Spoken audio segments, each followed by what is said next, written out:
কিছুক্ষণ আগে আপনাদের খবর দেখাচ্ছিলাম না যে আগামী কয়েকদিন আজ থেকে বিএসএফ বিজিবি বৈঠক হবে, তার মধ্যেই পাচারকারীদের হাতে আক্রান্ত নদিয়ায় আবার বিএসএফ এর গাড়ি ভাঙচুর করা হয়েছে।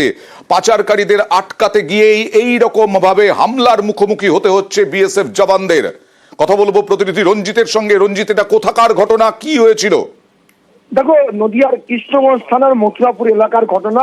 সেখানে বিএসএফ এর কাছে খবর ছিল যে মথুরাপুরে রিভার পাম্পের কাছাকাছি কোন এলাকাতে যে সেখানে ফেন্সিডিল অর্থাৎ নিষিদ্ধ কাফ সিরাপ মজুদ রয়েছে, সেইখানেই কিন্তু বিএসএফ গিয়েছিল এবং সেটা এক পুরো অদ্ভুত পরিস্থিতি তৈরি হয় যে সেখানে বিএসএফ এর গাড়িকে আটকে রাখা হয় দীর্ঘক্ষণ এবং সেখানে গাড়ি ভাঙচুর করার মতো অভিযোগ ওঠে।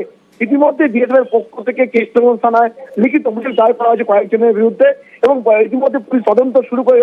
তবে কৃষ্ণগঞ্জ থানা কয়েকদিন আগেই কিন্তু শিরোনামে ছিল যেখানে মাছ দিয়ে বাংকার উদ্ধার হয়েছিল, আবিষ্কার হয়েছিল।